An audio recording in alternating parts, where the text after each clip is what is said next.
Okay, so we are going to be doing number 4. So number 4 is Unit 5, Day 2. So Unit 5, Day 2 is the trends of the periodic table. So Unit 5, Day 1 were your groups or your families. So those are your columns that we colored. So today we are going to be using the second periodic table, so the one on the bottom. And we're going to be drawing arrows for the trends. Okay.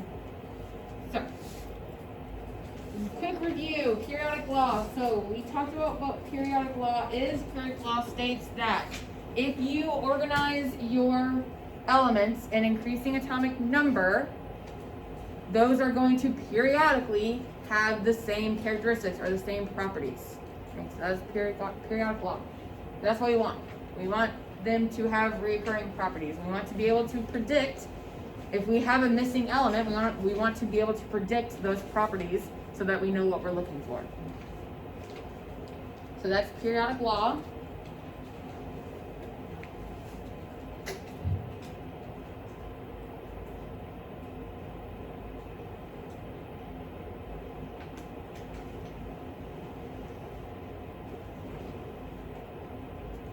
So for this assignment, for this periodic table that you're going to need 4 colors, 4 different colors. Okay. So we have 4 different trends that we are going to have to talk about. So we need 4 colors for our arrows on our periodic table. I have colored pencils up here if you need them. I have a sharpener up here as well if you need it.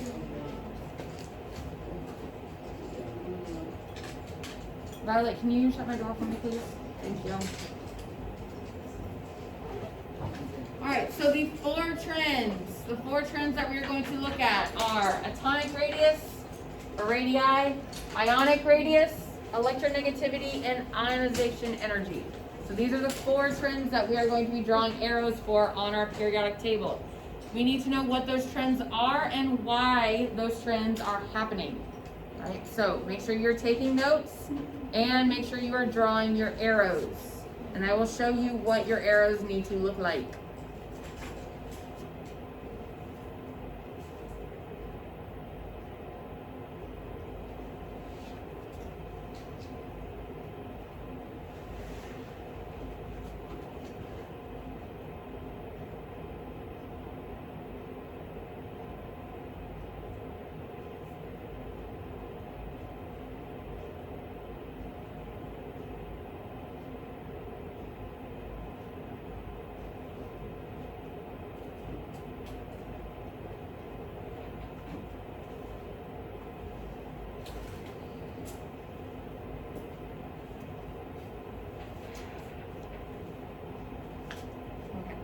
So why don't we go ahead and draw our arrows for our periodic table. So these are the 4 trends that we're going to talk about. So right now, go ahead and draw your arrows and make sure you label your arrows the way that I have labeled mine. Okay. So your atomic radius, I made blue. So my blue line is this one. So as you go across the period, your atomic radius is going to decrease. And then my blue line right here. So you're going to have 2 lines for each trend. 2 lines. One going across the period and one going down the group. So for atomic radius, you're going to decrease going across and you're going to increase going down. For ionic radius, it's going to be the same trend where you're going to decrease across and increase going down. So your atomic radius and your ionic radius do the same trend. So that's my blue line and my purple lines. Blue lines, purple lines. And then your ionization energy and your electronegativity. Those are going to have the same trends as well, where both of them are going to increase going across the period, and they're both going to decrease going down the group. So 4 trends, 2 lines each. So you need to know what those trends are doing going across the period and going down the group. And then we will talk about why those are the way they are.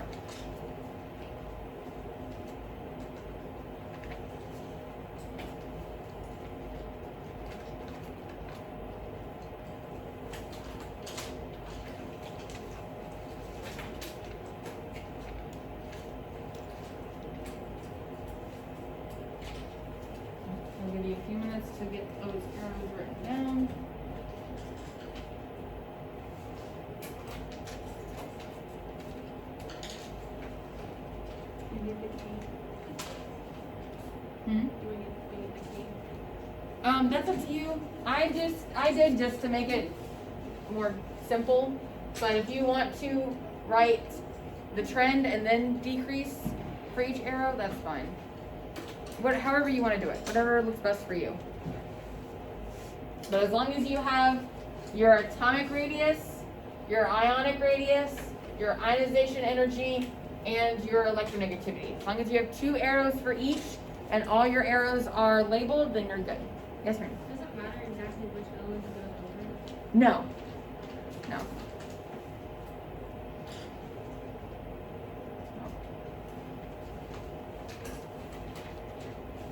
Because these are trends that are in general. So in general, going from left to right, no matter where you are in the periodic table, but in general, going from left to right, they will have those trends. And then in general, going from the top to the bottom, all those elements will have that trend.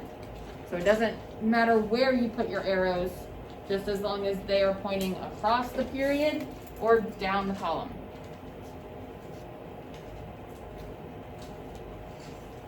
Is this a new one? I wasn't here one day. I'm not sure what I missed. Is this like a new one, or is this number 3 already known? So the top one, we did all of our groups, our families, and then the bottom one, we doing the trends. Do you want me to print you out a new one? Yeah.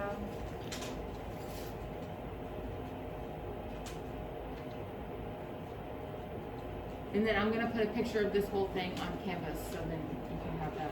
Okay.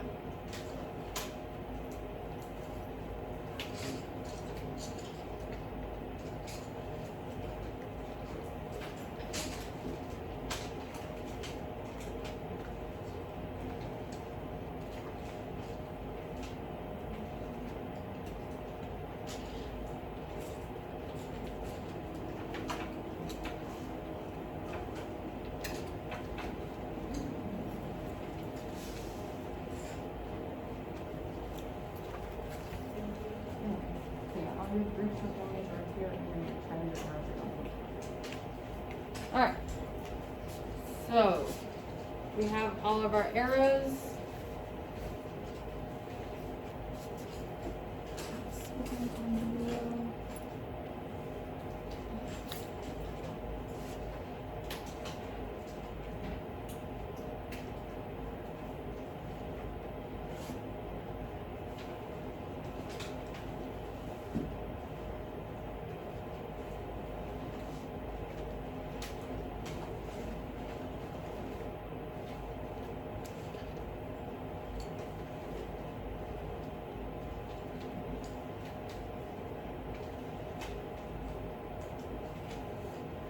So like I said, I will post a picture of this whole sheet on Canvas. I think I already have. I think I did that yesterday before I left. So yeah, I think there's a picture of what this whole sheet should look like. But just for the viewers at home, this is what that one should look like. And that's what that one should look like. All right.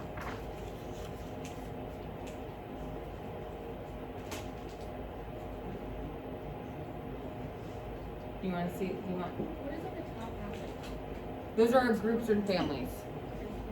So these are our groups/families, and then these are our trends.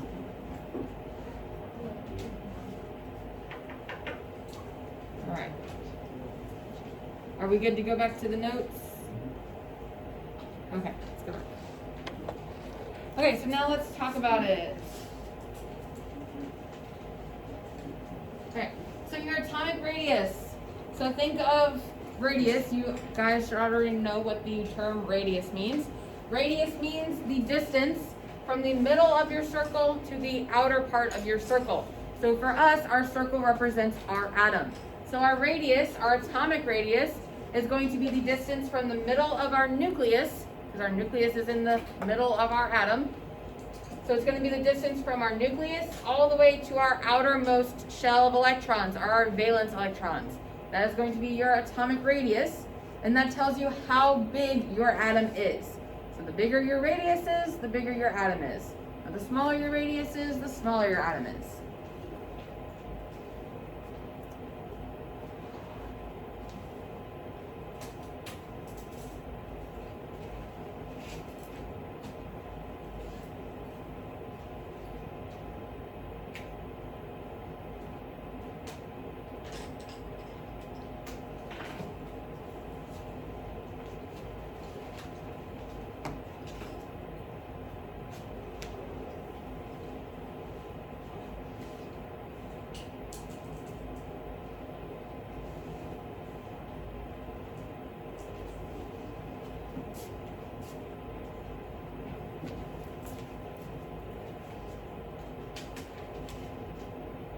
Okay. Alright, so atomic radius is how big your atom is. So our trend for atomic radius is that it's going to decrease across a period.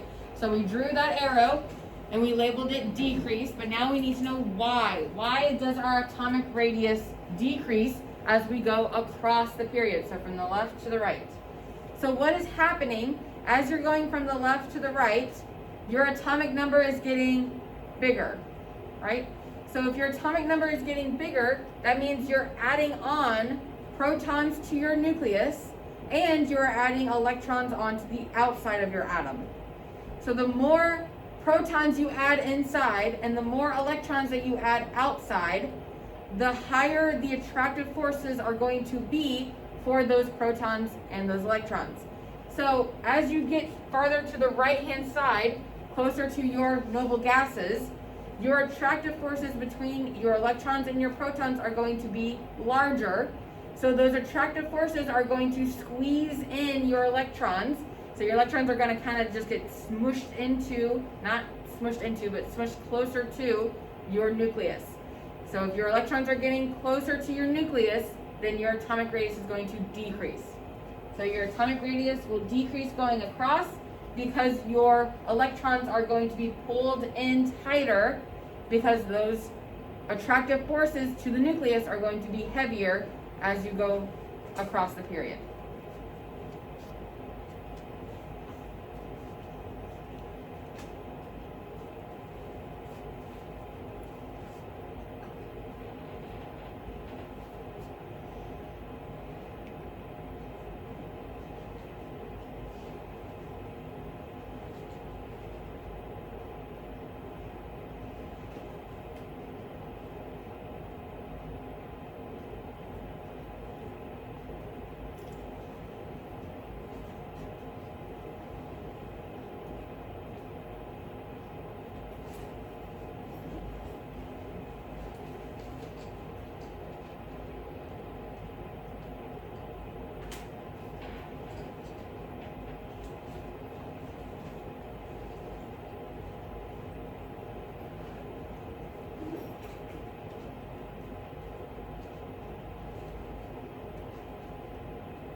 So here are some numbers to prove to you that yes, as you go across, your radius is decreasing. So as you notice, these atoms are bigger than these atoms. So your radius is going to decrease. Now, these trends, like I said, are going to be in general. So in general, as you look across the period, your atomic radius is going to decrease. So don't get hung up on if you, on two little ones, you're looking at the trend across, because notice here, your radius jumps up. I don't know why, it just does. But for the most part, in general, your trend is that it's decreasing as you go across the period. Yes, ma'am? So if the atom gets tinier, does that mean it has more protons and electrons in the bigger one? Because there's more to like make it go tinier? Yes. Okay. Yes. So as you go from left to right, you are adding more protons and more electrons. So your attractive forces between those electrons and protons are increasing. So they're going to squeeze in your electrons and make them tighter, get closer to the nucleus. All right? Okay. So as you go down a group, as you go down your periodic table, your atomic radius is going to increase. So why is that happening? Why is our atomic radius going to increase as we go down? Well, as you go down, what is happening to your energy level? Yes, sir? Yes, you're getting more energy levels. Are your energy levels increasing? So your energy levels act as shells that kind of happen on the outside. So as you go down, you're adding more energy levels, you're adding more shells. So your atom is going to get bigger and bigger and bigger. So your atom gets bigger, your atomic radius is going to increase. So as you go down the group, your atom is going to get bigger and your atomic radius is going to increase.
So just a little picture to show you. So this is our helium atom because we have 2 electrons. This is our neon atom because we have 8 electrons. All right, so our neon atom is going to be bigger than our helium atom because as we go down in energy levels, or as we go down the column, we are gaining energy levels. So we're going to gain outer shells. So the more outer shells we have, the bigger our atom is. Okay, so as you go down, your atomic radius is going to increase. So here again are some numbers to prove to you that as you go down, your atomic radius or your atom is going to increase.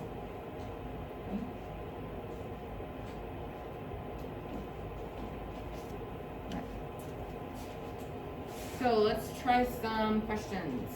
So which element has the larger atomic radius? C is carbon or F is fluorine. So carbon or fluorine, which one has the larger atomic radius? C, carbon, yes. Because carbon, if you look at your trend, carbon is on the left-hand side, closer to the left-hand side. So our elements that are closer to the left-hand side are going to have larger atomic radiuses. Yes, radii. And then number 2, which element has the smaller atomic radius? Ar is argon and Kr is krypton. So which one has a smaller atomic radius? Why is it Ar? Yes, very good. So remember your trend. As you go down, your atomic radius is going to increase. Your atom is going to get bigger as you go down. So if you want a smaller atom or you want a smaller radius, you want to look for an element that's closer to the top, which for our case, we are comparing argon and krypton. So which one is closer to the top? Argon. So it is argon. Yes. Very good. So your second trend is ionic radius. So ionic radius is the same thing as atomic radius, but now instead of dealing with traditional elements, now we are dealing with ions, and we've already talked about ions a little bit. So remember, ions are elements. They're the same element. It's just now we are either going to gain electrons or we're going to lose electrons, because what is our ultimate goal? What do we want to look like? A noble gas. Yes, any of our noble gases, we want to look like those guys. So we are going to gain or lose electrons in order to look like a noble gas. So those are your ions. And your ionic radius has the same trend as your atomic radius. But there's one more thing we need to learn about ions and their radiuses, or radii, however you say it.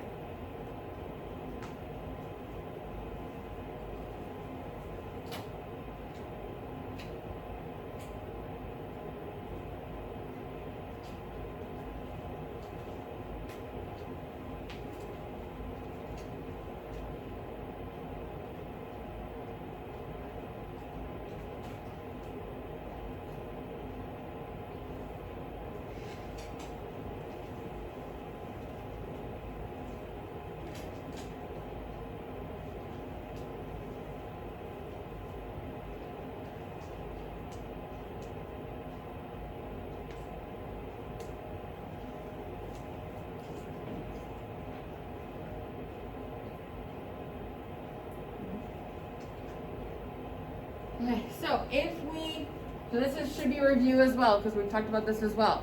So if we are losing electrons, remember, we are losing negative charges. So if we're losing negative charges, we are going to get more positive. So if we lose electrons, we are going to be a positive ion. So for example, sodium. Sodium is in column 1. So it's going to lose that 1 electron, and when it loses that 1 electron, that is when it's going to be a positive ion. So that's why we have a positive 1 here, because we are losing 1 electron. Your positively charged ions are known as cations. So there are 2 ways you can remember this. A cation has a T that looks like a plus sign, right? So your cations are positively charged ions. Also, someone came up with the idea that cat ions are positively charged and cats have paws. So cat ions are positively charged. I guess cats have paws. I thought it was. So anyway, so your positively charged ions are your cat ions. However you can use those, whatever you want to use to remember that. But please remember that cat ions are positively charged ions. Right? And then okay, so your radius, if you have, this is your parent element, and this is your ion. So for cat ions, our positively charged ions, when we do lose those electrons, our radius, our ionic radius, is going to decrease for cat ions. So what that means is you are going to have to compare the radius of the parent element to the radius of the ion. For cat ions, the radius of the ion is always going to be smaller than the radius of the parent element. Because sodium, so this is sodium, sodium is, right? So 1, 2, 3, 4, 5, 7, 8, 1, 2. All right, so that's my sodium, right? So sodium has how many valence electrons? How many valence electrons does it have? 1. So sodium is going to lose this 1 electron, and when it does, it's going to lose this whole outer shell. But it has an inner shell. It has the second level. So this inner shell is going to have 8 full valence electrons, and it's going to be happy that way. So what you've done is literally taken away the outermost shell and gone down an energy level. So that is why your ion is going to be smaller than your parent element. Because when it loses that outer electron, it's going to lose that whole outer shell and go down an energy level and get smaller.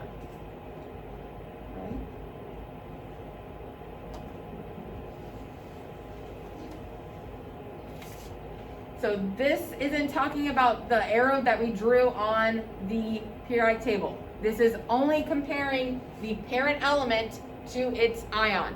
So we're not comparing different elements. We still have the same element, it's just the parent element and its ion. All right? All right. So the opposite of that, what happens when we gain electrons? Well, when we gain electrons, we're going to get more negative. So when we gain electrons, we have negative ions. So if we gain electrons, we are getting more negative. So those are our negative ions.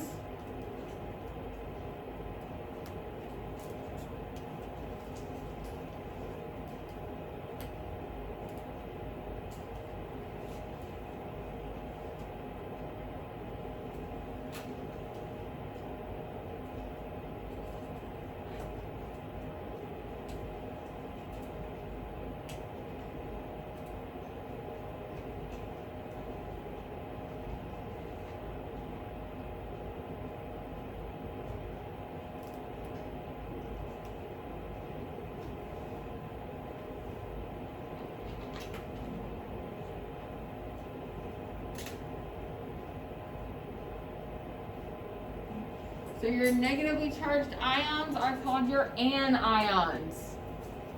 So your anions are negative, so you have an N here and an N here. So you have a lot of N's. N's means negative. So your anions are your negatively charged ions. I don't have a cool way to remember this one. Sorry. I just have that N is negative. If anyone can think of a cool way to remember this, let me know. But that's how I remember it. Is that the N means negative. Well, like you can look at the word and be like, there's 2 N's in it, so it would be like two ends is more negative, whereas the cat doesn't have an end in it, so it wouldn't be negative. Okay, yeah. So yeah, you have two ends, so you're gonna be more negative, and cat ion only has one end, so, but it has a positive. So yeah, either one. Very good. All right. So what's gonna happen with our radius of our anions? So your parent ion, or your parent element, sorry, this is your parent element. And this is your ion for your anions. So chlorine has 7 valence electrons. So 1, 2, 3, 4, 5, 6, 7. So chlorine has 7 valence electrons. It wants one more. So when it gains that one more, it's going to have its full outer shell. This is always kind of hard for me to explain. Hold on.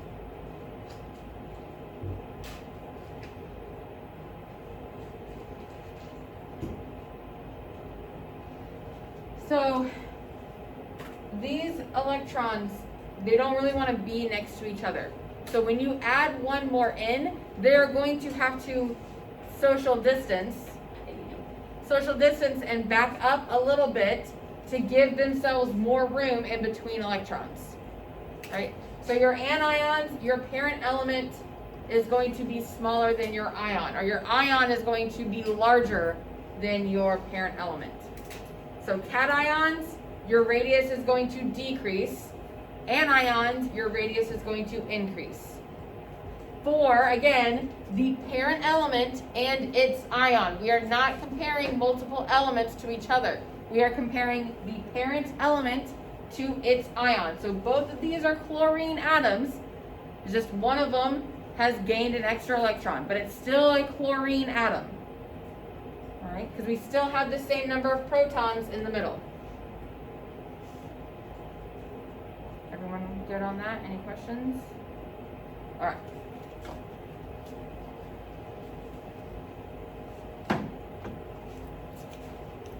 So I know this says bell work, but let's try this one. So what element has the largest atomic radius?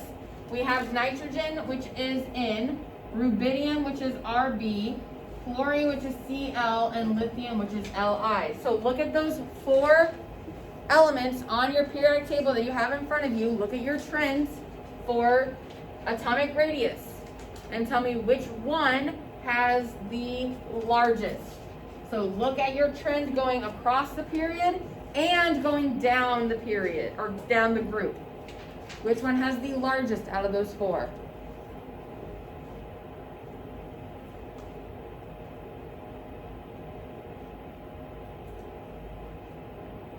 What do you think? Lithium?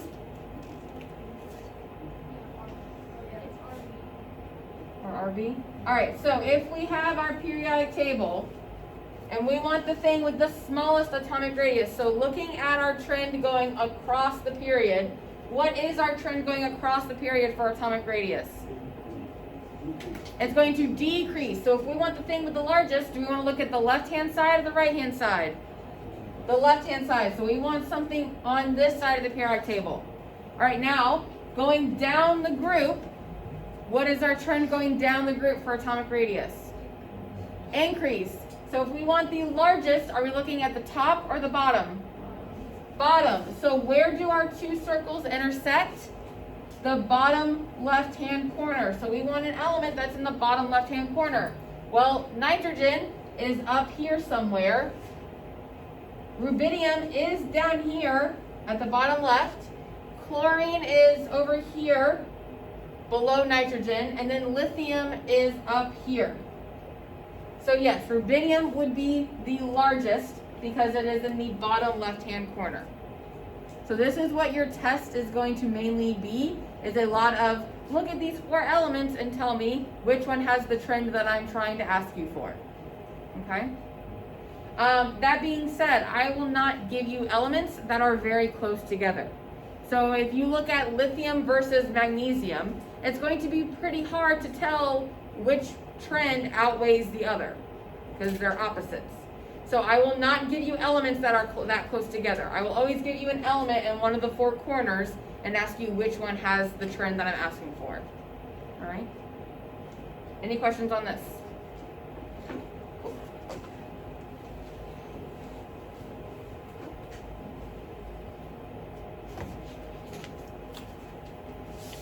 Okay.